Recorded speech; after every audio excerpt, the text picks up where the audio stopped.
Simplement l'Apocalypse en 90 minutes, présenté par Lisez le Nouveau Testament à commercial.gmail.com. Alors, simplement l'Apocalypse en 90 minutes se veut non pas un exposé détaillé des prophéties bibliques, mais plutôt un survol rapide des signes de la fin des temps.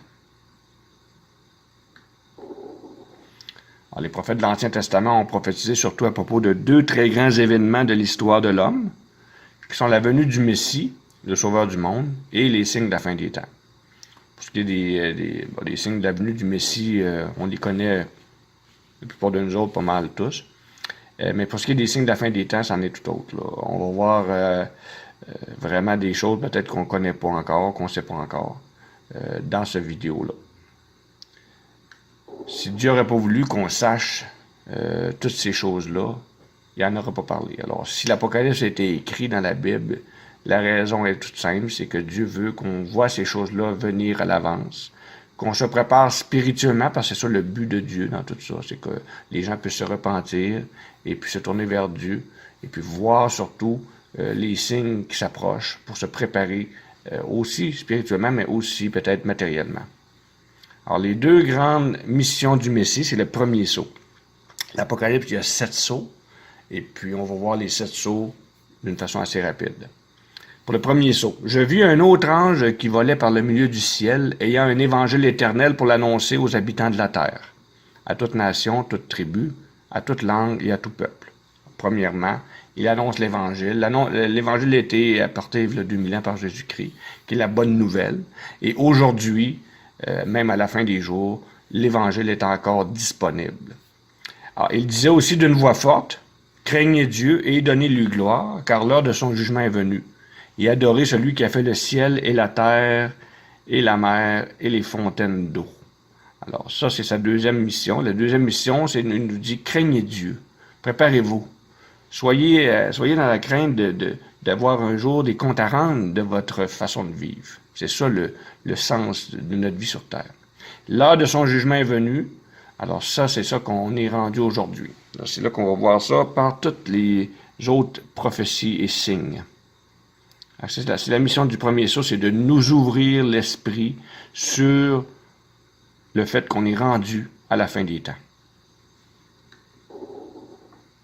Alors, commençons par voir ensemble les 70 semaines du prophète Daniel, qui annonçait presque jour pour jour la date de la mise à mort du Messie. Et ça fait à partir de l'ordre du roi Artaxerxès Ier, dit Longue-Main, qui en l'an 455 avant Jésus-Christ a donné cet ordre de rebâtir la ville de Jérusalem. Alors je parlais encore dans ma prière quand l'homme Gabriel, que j'avais vu précédemment dans une vision, s'approcha de moi d'un vol rapide au moment de l'offrande du soir. Il m'instruisit et s'entretint avec moi. Il me dit, « Daniel, je suis venu maintenant pour ouvrir ton intelligence. » Alors c'est ça le but des prophéties bibliques, c'est d'ouvrir notre intelligence sur qu'est-ce qui va arriver. Lorsque tu as commencé à prier, la parole est sortie, et je viens pour te l'annoncer, car tu es un bien-aimé. Sois attentif à la parole et comprends la vision. 70 semaines ont été fixées sur ton peuple et sur ta ville sainte, pour faire cesser les transgressions et mettre fin au péché, pour expier l'iniquité et amener la justice éternelle, pour sceller la vision et les prophètes, et pour oindre le Saint des Saints. Il parle vraiment du Messie, de la venue du Messie, puis sa mission aussi qui est en même temps d'expier les péchés. Alors sache-le donc et comprends. Depuis le moment où la parole a été annoncée que Jérusalem serait rebâtie, jusqu'au Messie, le prince, il y a 7 semaines et 62 semaines. Ça donne un total de 69 semaines. Les places et les fossés seront rétablis, mais en des temps fâcheux.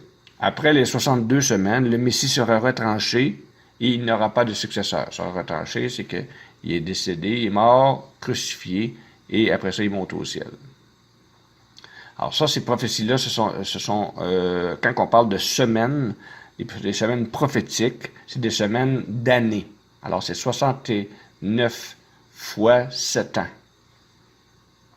Le peuple d'un chef qui viendra détruira la ville et le sanctuaire.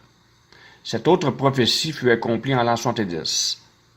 après Jésus-Christ. Alors, selon l'histoire, la seconde destruction de Jérusalem a effectivement eu lieu environ 40 ans après la mort du Christ par les Romains. Ça, on va le voir un petit peu plus tard. Le calcul des 69 semaines se fait ainsi. Sur 455 ans avant Jésus-Christ, lors de rebâtir la ville de Jérusalem, moins 5 ans, c'est l'erreur de la naissance de Jésus selon l'erreur du moine Denis, plus 33 ans, l'âge connu de la mort du Christ pour le pardon des péchés sur la croix, pour expier les péchés, c'était ça le but, ça donne 483 ans. Alors si on calcule 69 semaines de 7 ans, ça nous donne 483 ans. Le Messie retranché selon la prophétie. Alors ça, c'est des choses que nous, on peut voir aujourd'hui parce que nous avons vu toutes ces choses-là. Les prophéties bibliques, c'est des choses qui étaient annoncées, mais nous, maintenant, on est à la fin des jours et on peut voir qu'il y en a beaucoup de ces prophéties-là qui se sont réalisées. Alors, ça nous donne l'authenticité des prophéties. Ça nous donne la justesse aussi des prophéties bibliques. Alors, c'est ça qu'on va voir dans le document ici. Alors, cette prophétie au sujet de la destruction de Jérusalem pourrait facilement être les prémices de la fin des temps. Car en quelque sorte, elle a préparé le terrain pour l'ouverture du premier sceau de l'Apocalypse qui devait avoir lieu des centaines d'années plus tard. Alors, Jésus avait dit que le temple de Jérusalem serait détruit, et cela pierre par pierre. On voit ça dans Matthieu 24, 1 et 2, Marc 13, 1 et 2, Luc 21, 5 et 6. Alors, qu'est-ce qui arrive? C'est que la destruction de Jérusalem a été accomplie. Nous, on le sait. Alors, comment ça s'est passé? C'est que l'accomplissement de cette prophétie eut lieu historiquement en l'an 70 de notre ère, quand le général Titus détruisit Jérusalem et mit le feu à la ville. Puisque les murs du temple étaient recouverts d'or à l'intérieur, le feu fit fondre l'or qui se retrouva entre les grandes pierres de la structure. Titus ordonna donc aux soldats d'enlever minutieusement chaque pierre du temple, afin de récupérer le précieux métal. Alors, ceci nous démontre clairement, encore une fois, la précision des prophéties bibliques. Jésus avait dit, il ne restera pas pierre sur pierre qui ne soit renversée. Alors, pourquoi que je dis que c'est ça, cette prophétie-là, c'est un peu les prémices du premier sceau? C'est parce que ça donnait le ton sur le fait que les Juifs allaient être dispersés dans le monde entier jusqu'à la fin des temps, jusqu'au début de l'Apocalypse. Et ça, c'est arrivé en 1948. Alors, le peuple juif fut chassé de Jérusalem et dispersé aux quatre coins du monde jusqu'à leur retour prédit par Dieu, qui eut lieu le 14 mai 1948. Quand je dis par Dieu, ben c'est Jésus, en réalité, qui nous l'avait prédit, mais on comprend que Jésus, la parole de Jésus, c'est la parole de Dieu, naturellement.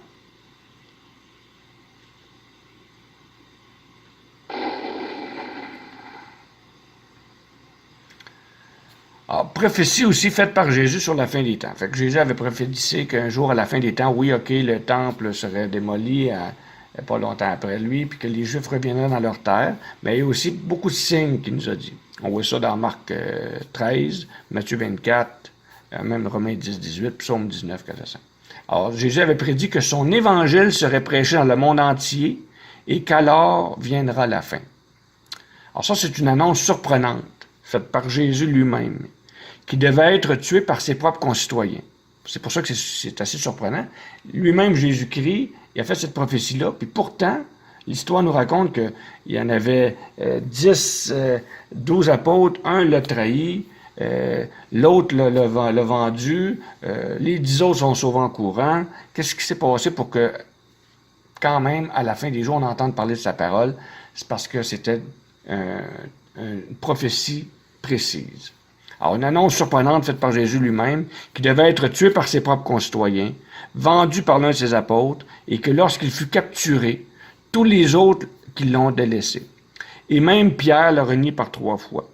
Néanmoins, la Bible reste et demeure jusqu'à ce jour le best-seller mondial, et pour le prouver, un de ces événements marquants du 2e millénaire fut l'impression de la première Bible par Gutenberg, qui favorisa grandement sa propagation. Alors, cette prophétie-là, nous, on la voit aujourd'hui. Nous, on sait que c'est arrivé. Puis pourtant, on se rappelle de tout le contexte de ce que Jésus a vécu et les apôtres et les persécutions qu'ils ont vécues à l'époque. Alors ça, c'est un miracle.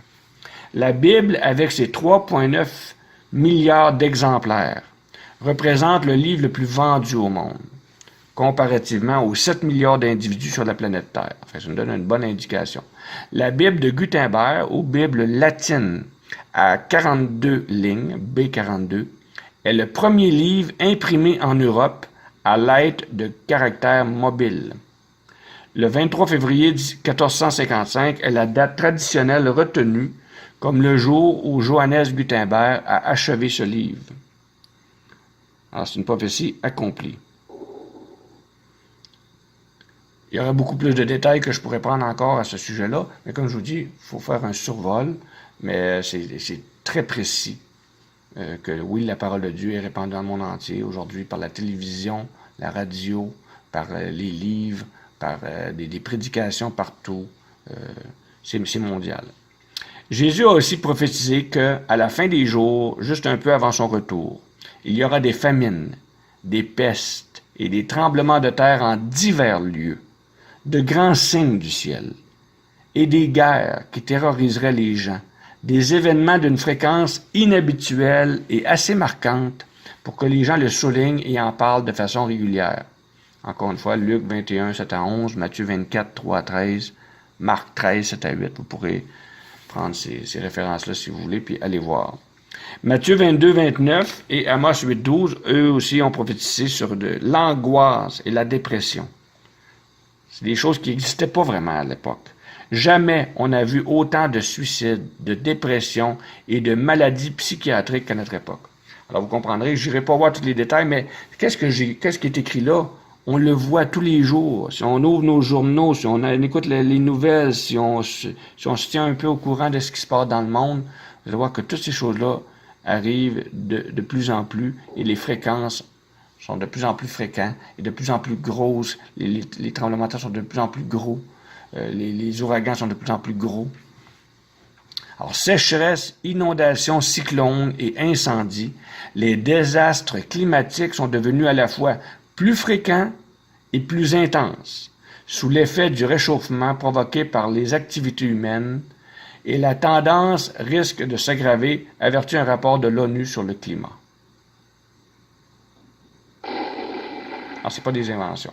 L'évolution du niveau des océans en Arctique entre 1950 et 2000, on voit là qu'il y a plusieurs millimètres déjà que les océans se sont élevés. Et naturellement, on dit plus d'eau, ça va occasionner plus de tempêtes, plus de problèmes, plus de pluie abondante, plus de sécheresse en différents endroits.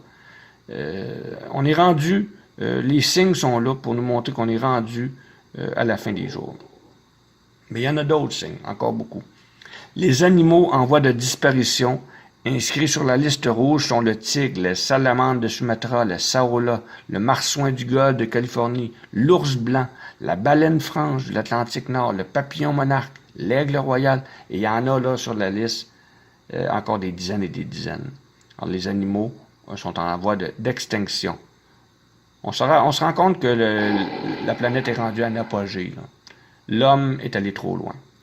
Prophétie extrêmement précise faite par les apôtres au sujet de la fin des jours.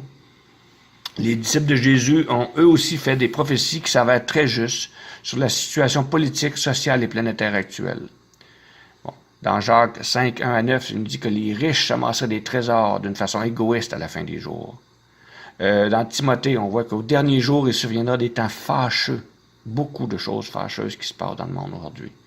Dans Thessaloniciens, que l'Antéchrist agirait selon l'opération de Satan, qu'au dernier temps, quelques-uns apostasieraient de la foi, la foi tomberait, que le jugement et la destruction des hommes impies s'approchent, on voit ça dans Pierre. Fait que c'est un jugement qui s'en vient à la fin des jours. Prophétie de l'Ancien Testament sur la fin des temps, encore une fois ici Amos, prophétie sur les voyages et les recherches. Aucune autre civilisation avant la nôtre n'a voyagé autant, avec plus de 102 000 vols d'avions par jour, transportant plus de 8 495 000 passagers. à chaque jour. C'est incroyable. Les voyages et la recherche, ça avait été prophétisé. Jamais, aucune autre époque a vécu ces choses-là. Et il nous expliquait que cela arriverait à la fin des temps, à la fin des jours. Dans Daniel 12,4, qu'à la fin des jours, la connaissance sera augmentée. Une petite prophétie, mais la connaissance a réellement augmenté d'une façon remarquable. Pendant des millénaires, les hommes ont vécu au rythme des chevaux, des arcs et des flèches. Nous sommes maintenant rendus en moins de 200 ans à la fusée à réaction, la fission nucléaire.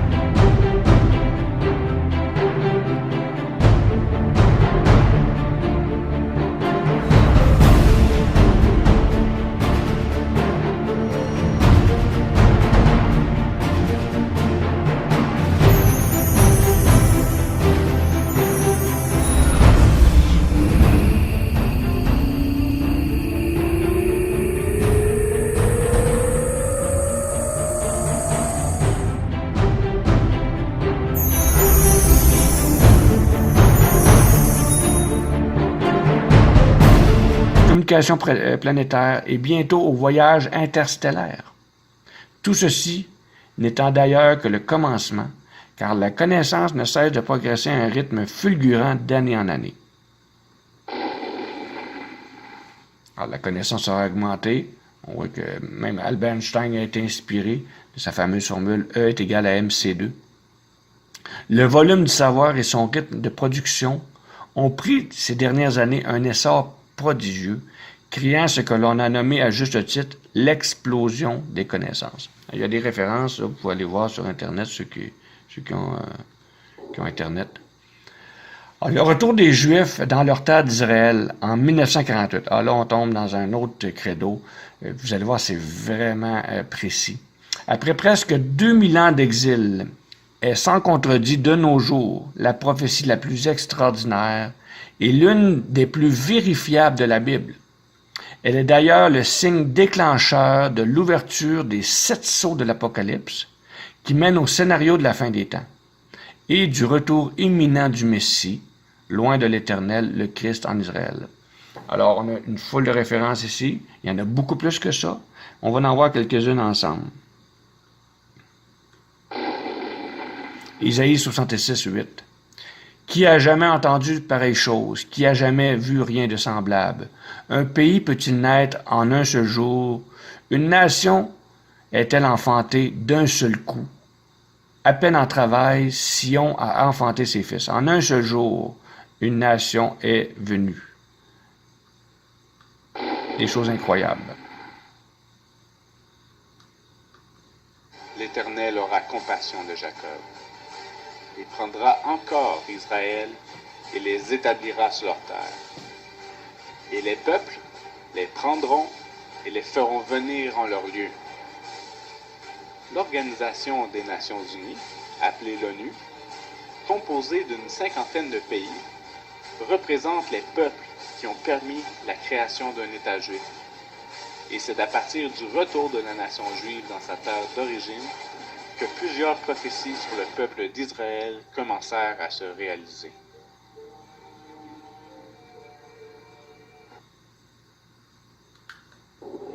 Ce n'est pas des paroles en l'air. Les prophéties bibliques sont très précises et nous démontrent clairement que nous sommes rendus à la fin des temps. On voit un autre. Ésaïe 68. Qui sont ceux-là qui volent comme des nuées, comme des colombes vers leur colombier? Alors, tu sais, Ésaïe ne pouvait pas dire qui sont ces avions que nous voyons voler et qui s'en vont vers leur aéroport. Alors, il a dit une phrase qui ressemble quand même à ce qu'on voit présentement. Alors, ceux qui volent comme des nuées, comme des colombes vers leur colombier, et à ce moment-là, dans cette prophétie, il parle réellement du retour du peuple juif en sa terre, en Israël, et il est bien précis que cet événement-là arrive à la fin des jours. Alors, c'est le début des signes de la fin des temps. Isaïe 64. Porte tes yeux alentour et regarde. Tous, ils s'assemblent, ils viennent vers toi. Tes fils arrivent de loin et tes filles sont portées sur les bras. L'Aliyah, le retour des Juifs en Israël. Isaïe 41, 18. Je ferai jaillir des fleuves sur les collines et des sources au milieu des vallées.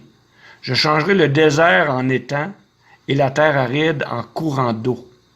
Ça, c'est d'autres choses encore incroyables. Je ferai couler des rivières sur les hauteurs et des fontaines au milieu des vallées. Je changerai le désert en un étang d'eau et la terre aride en des sources jaillissantes.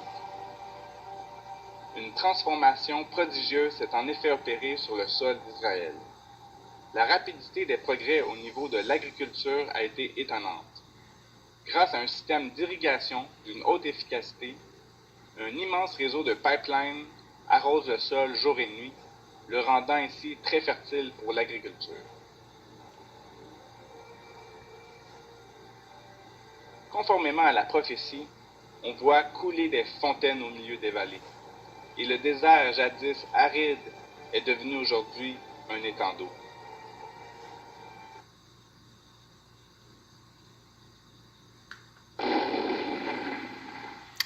Jérémie 23, 7 et 8.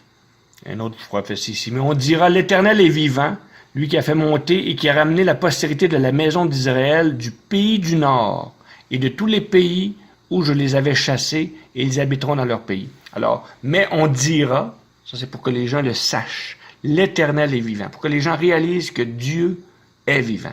La parole de Dieu est vivante, que c'est lui le créateur du ciel et de la terre, qu'on est rendu à la fin des jours, et que le jugement de l'humanité est commencé, et qu'il est très important pour chacun de nous de revérifier nos vies, revérifier notre façon de vivre, et puis connaître son Fils, le Christ. C'est ça le but de toutes ces prophéties-là, c'est pour nous montrer où est-ce qu'on en est rendu.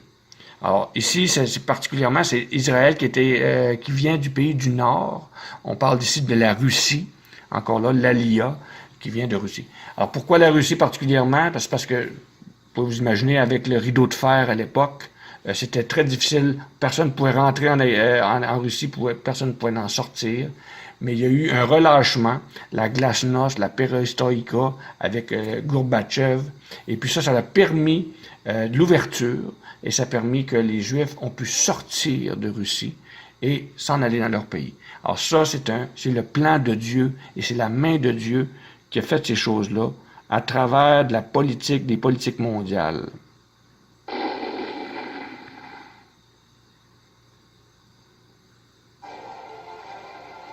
Je multiplierai sur vous les hommes et les bêtes, et ils multiplieront et fructifieront. Et je ferai que vous serez habités comme en vos temps d'autrefois, et je vous ferai plus de bien que lors de votre commencement. Depuis plusieurs années, Israël fait partie des pays très riches. Toutes ces villes sont parmi les plus modernes du Moyen-Orient. Il est également l'une des premières puissances militaires du monde. Les Juifs sont toujours sortis victorieux des guerres qui les ont opposés aux Arabes. C'est ce qui leur a permis d'agrandir leur territoire assez rapidement et de conquérir de nouvelles villes. Des efforts considérables ont été faits dans le domaine du logement. Des centaines de milliers de maisons sont construites régulièrement pour accueillir les colons juifs, même dans les territoires occupés. L'exploitation et la mise en valeur des ressources naturelles leur permet de développer des industries chimiques qui sont devenues très importantes dans le monde. Pour certaines industries de haute technologie, Israël se classe dans les premiers rangs. On peut facilement se rendre compte que Dieu leur a fait plus de bien qu'autrefois. Car depuis sa renaissance en 1948, et malgré sa petite superficie, Israël est l'un des pays les plus développés dans le monde.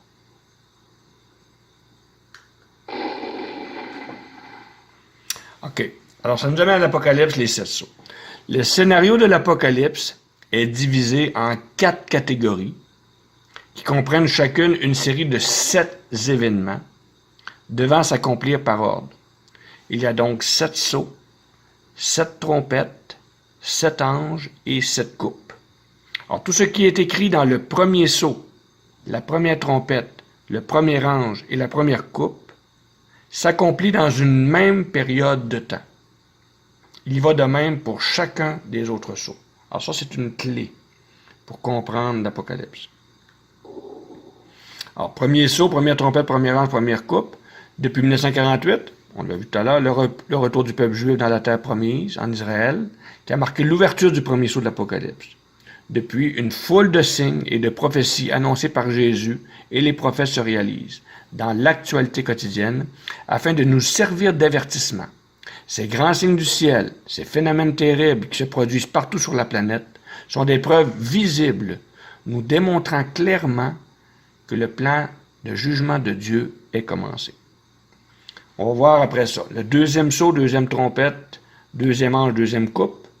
C'est la Troisième Guerre mondiale, conduisant entre autres à la destruction des États-Unis, la chute du système capitaliste, qui est représenté par Babylone, la bête capitaliste.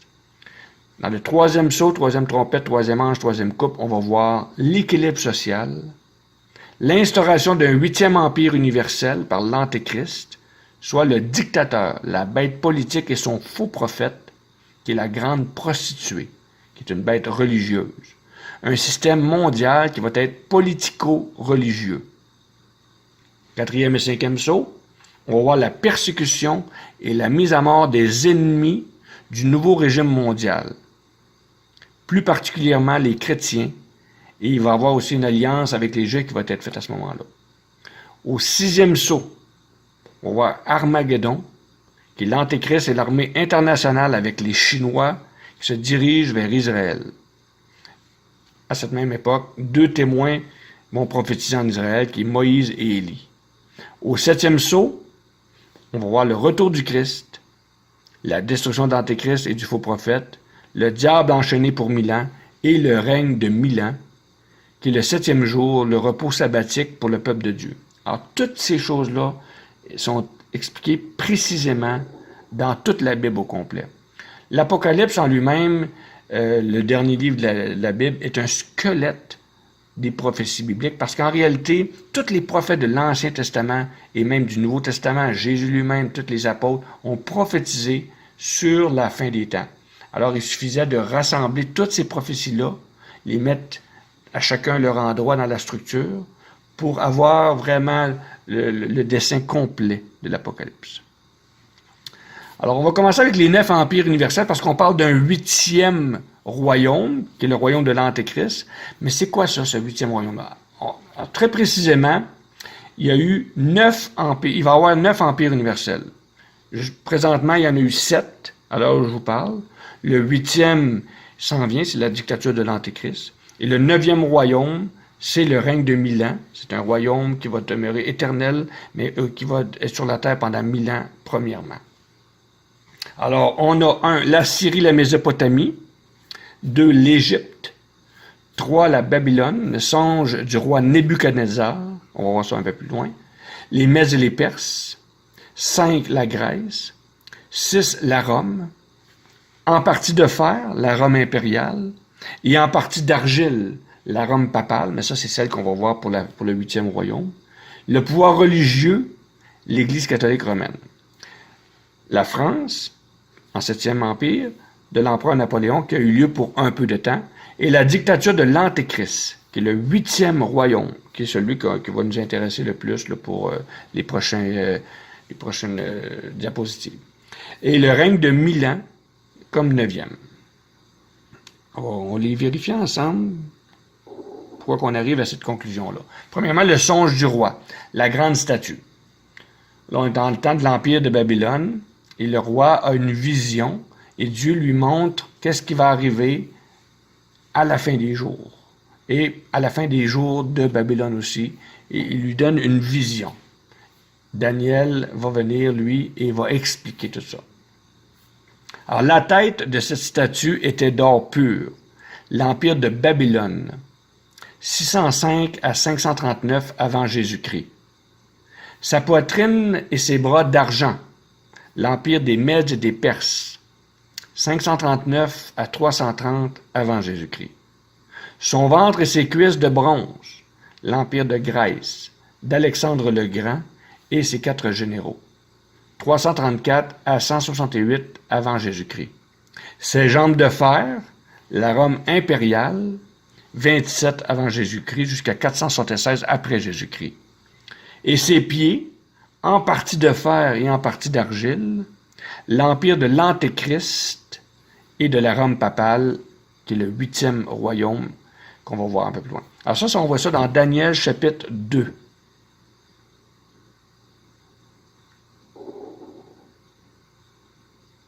Alors, Daniel 2, 28, « Mais il y a un Dieu dans les cieux qui révèle les secrets et fait connaître au roi Nebuchadnezzar ce qui arrivera à la fin des jours. » Alors, c'est précisément le but de toute cette vision-là que le roi a eue. C'est parce que Dieu voulait, à travers de tout ça aussi, montrer, et puis nous écrire, nous faire écrire par le prophète Daniel, tout ça. Qu'est-ce qui allait arriver à la fin des jours? « Voici ton songe et les visions que tu as eues sur ta couche. Après toi, Babylone, parce qu'après toi, c'est Babylone, naturellement, il s'élèvera un autre royaume, moindre que le tien, les Mèdes et les Perses, puis un troisième royaume, la Grèce, qui sera d'airain et qui dominera sur toute la terre. Il y aura un quatrième royaume, Rome, fort comme du fer, de même que le fer brise et rompt tout, il brisera et rompra tout, comme le fer qui met tout en pièces. Tu as vu le fer mêlé avec l'argile parce qu'ils se mêleront par des alliances humaines, mais ils ne seront point unis l'un à l'autre, de même que le fer ne s'allie point avec l'argile. Et ça, c'est le 8e royaume, c'est l'Antéchrist et le faux prophète qui vont s'unir. On va le voir un peu plus loin, là, avec l'apôtre Jean qui nous en parle. Okay, le 9e royaume, royaume du Christ, dans le temps de ses rois, le Dieu des cieux suscitera un royaume qui ne sera jamais détruit, qui ne passera point sous la domination d'un autre peuple.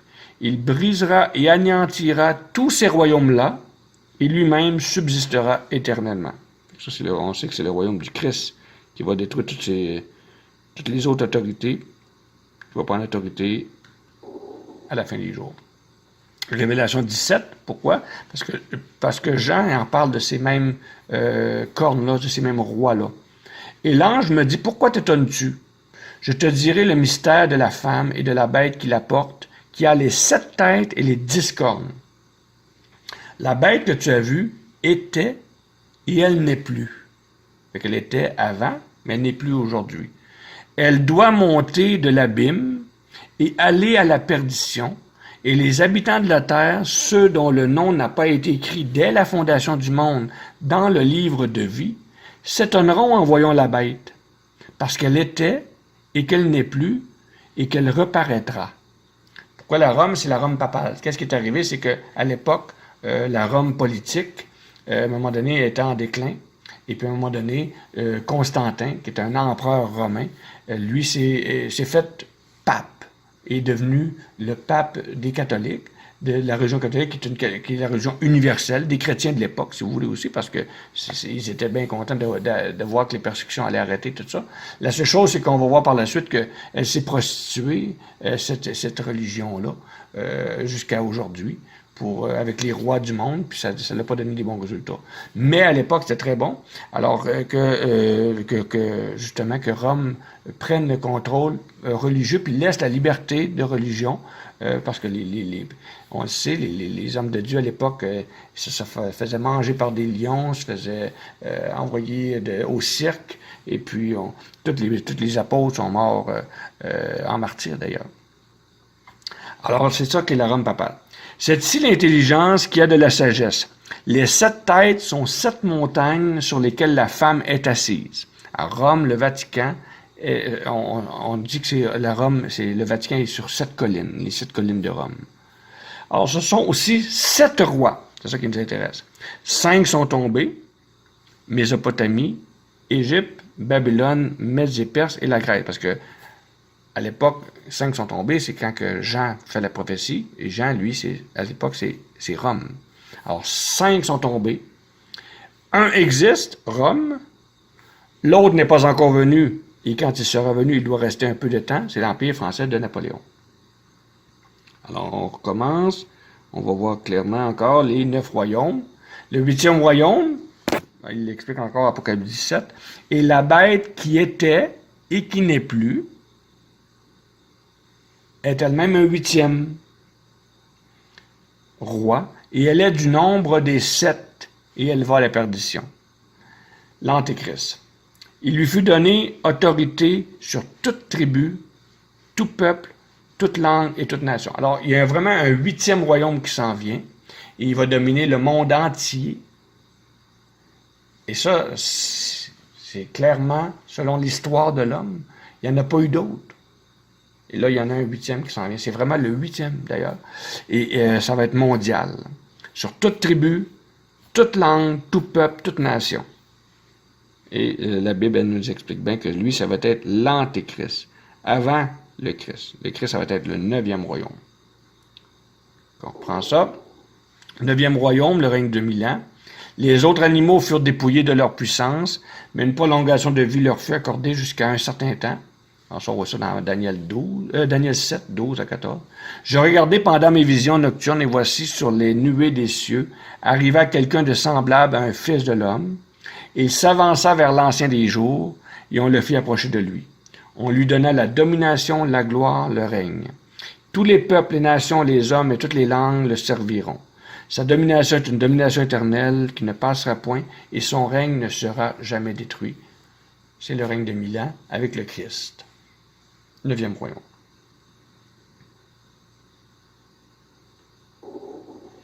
On les reprend, les 9 empires universels. Assyrie, Mésopotamie, le premier. 2, l'Égypte. 3, Babylone, qui est le songe du roi Nebuchadnezzar. Les Mèdes et les Perses. 5, la Grèce. 6, la Rome impériale, changée en Rome papale, à l'époque de l'apôtre Jean. 7, France de l'empereur Napoléon, qui viendra pour un peu de temps. 8, le 8e royaume, la dictature de l'Antéchrist. En partie de fer, qui est le pouvoir politique.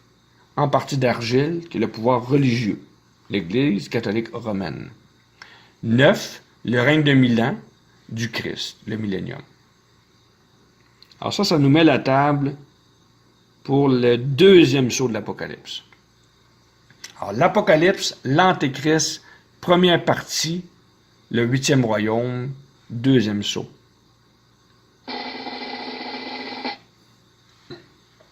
Alors Matthieu 24, 6 et 7. Vous entendrez parler de guerre et de bruit de guerre. Okay, Matthieu 24, c'est Jésus, c'est les prophéties qu'il a faites sur la fin des temps. Vous entendrez parler de guerre, de bruit de guerre. Gardez-vous d'être troublés, car il faut que ces choses arrivent. Mais ce ne sera pas encore la fin.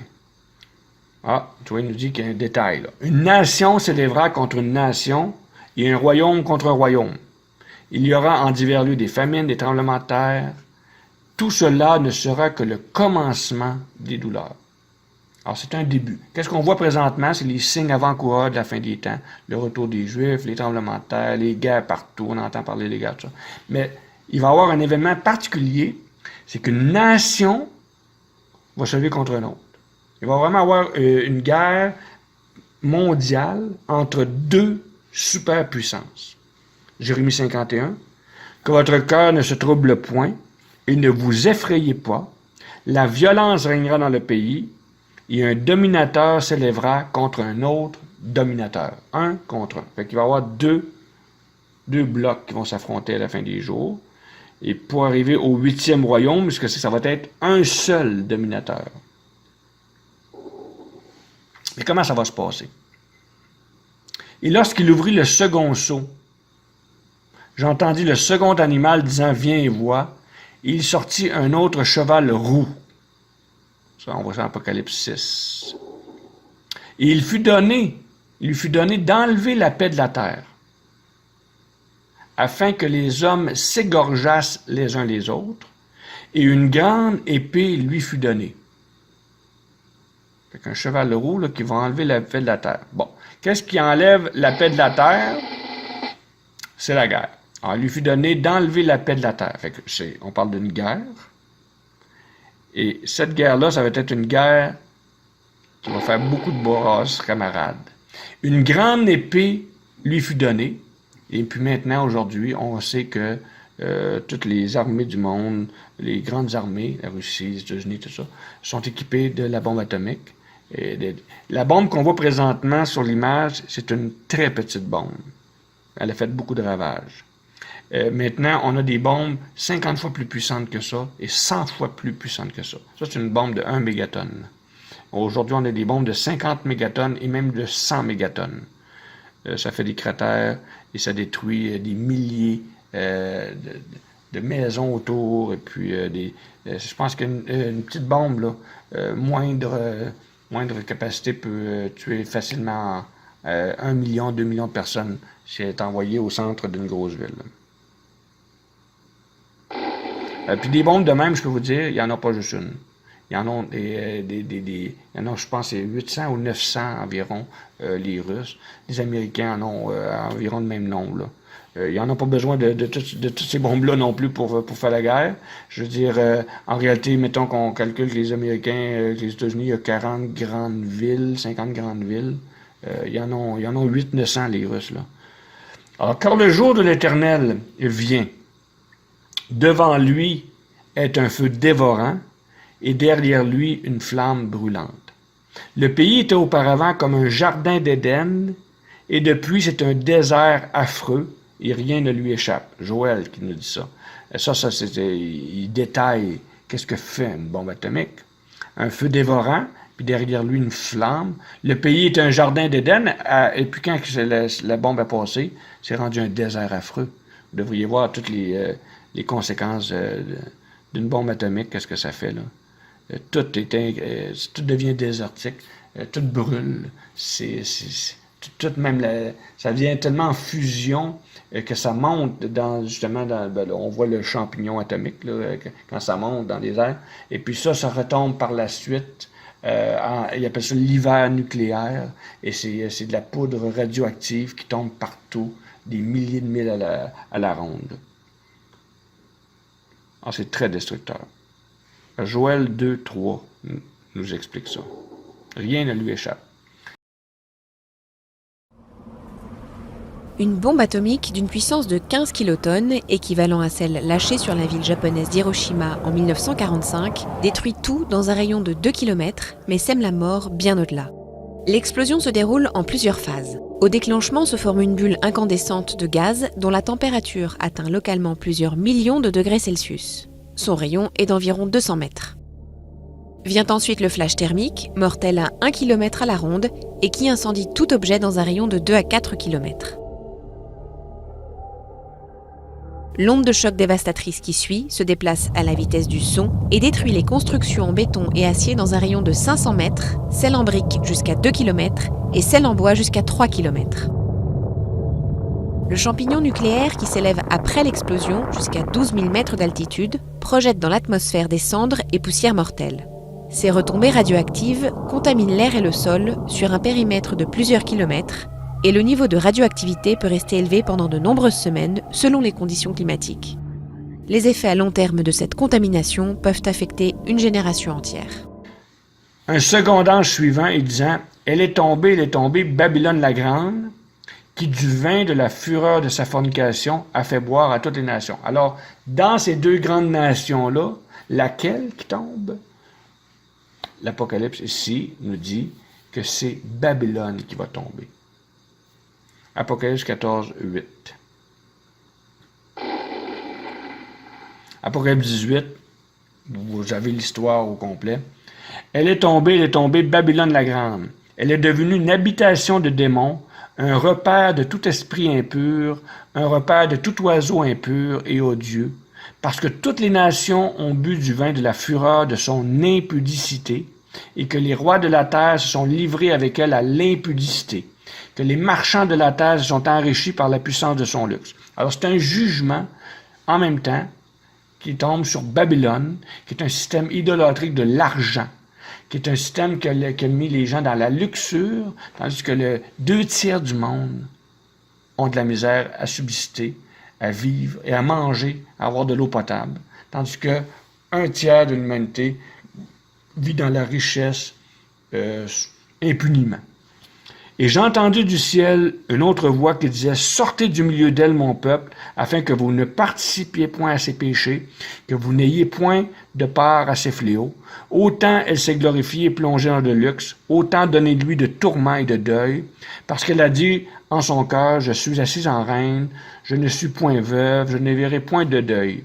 Ça, c'est l'orgueil américain. Hein? Je suis dans le luxe, je suis assis en reine, je suis les meilleurs, c'est nous autres les bons, les fins, les smart. C'est l'orgueil américain. C'est bien détaillé ici dans Apocalypse 18. Aussi dans Jérémie 50, 51. En un même jour, ces fléaux arriveront. La mort, le deuil, la famine. En un seul jour, ici ça dit, hein, elle sera consumée par le feu.